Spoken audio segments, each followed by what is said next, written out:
अस्सलाम वालेकुम, welcome to our channel.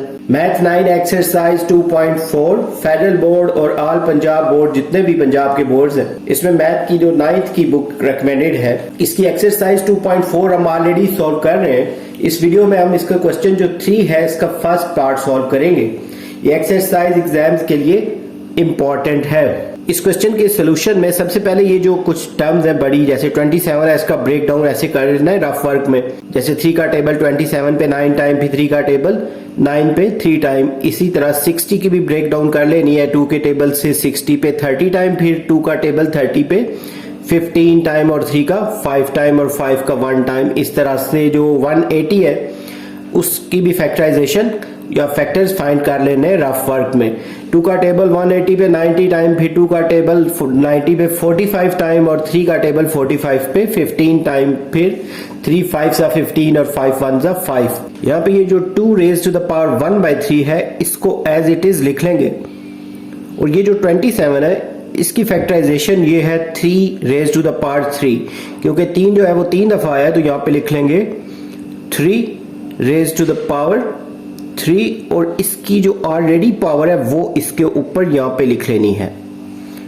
इधर मल्टीप्लाई डालेंगे, और फिर 60 की जो फैक्टराइजेशन या फैक्टर्स बने थे वो 2 का स्क्वायर, ये जो है, फिर 3 सिंगल टाइम है, 5 भी सिंगल टाइम, तो यहां पे एक दफा 3 लिख लें, एक दफा 5। ये जो डॉट है ये मल्टीप्लाई को रिप्रेजेंट कर रहा है, और इस 60 की पावर 1/2 थी वो एज अ होल इसके ऊपर लिख लेंगे। और इसके नेक्स्ट स्टेप में ये जो 180 के फैक्टर्स बने थे, इसमें 2 जो था वो 2 टाइम, फिर 3 जो था वो भी 2 टाइम, तो यहां पे लिखेंगे 2 जो है वो 2 टाइम। इसी तरह जो 3 है वो भी 2 टाइम, और सिंगल टाइम जो 5 है वो भी आएगा। और इस सारे की जो पावर है वो आएगी 1/2 ये। और इसके बाद जो 4 है वो 2 का स्क्वायर है, 2 × 2, तो यहां पे लिख लें 2 का स्क्वायर, और इसके ऊपर आएगा -1/3। इसी तरह ये जो है 9, इसका आएगा 3 का स्क्वायर, यानी 3 × 3, और इसकी पावर है 1/4।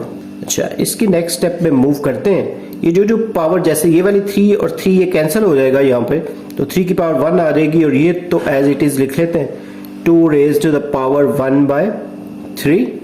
और यहाँ पे ये 3 कैंसिल होने के बाद 3 की पावर 1 रह जाएगी। 1 बेशक ना लिखें, उससे कोई इश्यू नहीं है। यहाँ बेशक डॉट यूज कर लें, बेशक यहाँ पे मल्टीप्लाई यूज कर लें इस जगह पे। अब ये जो 2 की पावर्स है, 3 है, 5 है, इन सब के ऊपर ये 1/2 अलग अलग लिखना है। तो पहले लिखेंगे 2 का स्क्वायर, और इसकी पावर होगी 1/2। फिर ये जो 3 है, इसके ऊपर अलग से ये 1/2 लिख लेंगे, और ये जो 5 है इसके ऊपर अलग से 1/2 लिख लेंगे। और ओवर में आएगा ये जो है तीनों, इनकी पावर भी 1/2 अलग अलग लिख लेंगे। पहले ये 2 रेज टू द पावर 2, और इसके ऊपर आएगा 1/2 ये। इसी तरह जो 3 की पावर 2 है, या 3 का स्क्वायर जो है ये, इसकी पावर भी लिखेंगे 1/2। फिर 5 की पावर, तो यहाँ पे अंदर तो कुछ नहीं है, यानी 1 ही है, तो इसके ऊपर डायरेक्टली ये जो इसकी बाहर वाली पावर है वो लिख लेंगे। उसके बाद मल्टीप्लाई, ये जो 2 की पावर है इसको सॉल्व करते हैं। 2 1 = 2, तो इसकी पावर आ जाएगी -2, क्योंकि इसके ऊपर माइनस है, और ये इसकी जो डिनोमिनेटर में 3 है उसको एज इट इज लिख लेंगे। इस 2 को सिर्फ -1 से मल्टीप्लाई करना है, 3 से मल्टीप्लाई नहीं करना। और लास्ट में ये जो है 2 को इससे कटिंग करा देंगे। 2 1 = 2, 2 2 = 4, तो 3 की पावर 1/2 आएगी, क्योंकि कटिंग के बाद यहाँ पे 2 रिमेनिंग में आ रहा है। नेक्स्ट स्टेप की तरफ मूव करते हैं। यहाँ पे ये जो पावर्स हैं, जैसे 2 रेज टू द पावर 1/3, इसी तरह ये जो है 3 रेज टू द पावर 1, फिर इसका ये 2 कैंसिल होने के बाद यहाँ पे 2 की पावर भी 1 हो जाएगी। फिर इसी तरह ये जो है 3 रेज टू द पावर 1/2, और 5 रेज टू द पावर 1/2 ये, इसको एज इट इज लिख लेंगे। ये भी 2 कैंसिल हो जाएगा, यहाँ 2 की पावर 1 आ जाएगी। यहाँ भी ये 2 कैंसिल होने के बाद 3 की रिमेनिंग पावर भी 1 है, यहाँ आएगा 5 रेज टू द पावर 1/2। फिर ये जो नेक्स्ट टर्म है इसको भी एज इट इज लिख लेते हैं -2/3, और ये जो लास्ट वाली पावर है उसको भी एज इट इज लिख लेंगे। अगर तो इसको लॉज ऑफ एक्सपोनेंट से सॉल्व करना है तो उसके लिए बेहतर होगा कि सारी पावर्स को इकट्ठा कर लें, या फिर अगर आप इसी तरह भी कैंसिल कर सकते हैं। ये जैसे 2 लिखेंगे तो 2 की जितनी भी पावर्स हैं उन सारों को एक ही बेस के ऊपर इकट्ठा कर लेते हैं। यहाँ पे आएगा 1/3, ये इस 2 की पावर है। इसके अलावा ये वाली 2 की जो पावर है वो इसमें ऐड हो जाएगी, यहाँ पे 1 आ जाएगा। यहाँ पे ऊपर मजीद कोई 2 नहीं है, तो ये वाला जो 2 है इसकी पावर 1 है, ये ऊपर जाके माइनस हो जाएगी यूं। और ये भी 2 की पावर्स हैं, लेकिन ये माइनस में है। जब हम इसके बेस यानी जिनकी बेस सिमिलर है उनको हम इकट्ठा कर रहे हैं एक ही बेस के ऊपर, तो ये जो 2 की पावर है -2/3 इसको ऊपर ले जाएंगे तो हो जाएगी +2/3। अब यहाँ पे ये +1 -1 तो कट ही जाएंगे, बाकी ये 2 पावर्स रह जाएंगी इसकी। 5⁻1/2 इसको ऊपर इकट्ठा करते हैं, और ये भी 5⁻1/2 है, तो इसकी पावर को जब ऊपर लेके जाएंगे तो ये माइनस हो जाएगी -1/2। इसी तरह ओवर के नीचे हम ये 3 वाली पावर्स को इकट्ठा करते हैं। 3 वाली पावर्स नीचे इकट्ठी करें तो ये जो है इसकी पावर 1 है, और ये भी 3 की पावर है, इसको ऐड कर लेते हैं। इसमें ऊपर भी कुछ 3 की पावर्स हैं उनको नीचे ही ले जाते हैं। ये वाला 1 नीचे जाके -1 हो जाएगा, ये जो 3 की पावर है। ये जो 3 की पावर है 1/2 इसको भी नीचे ले जाएं, ये भी माइनस हो जाएगी।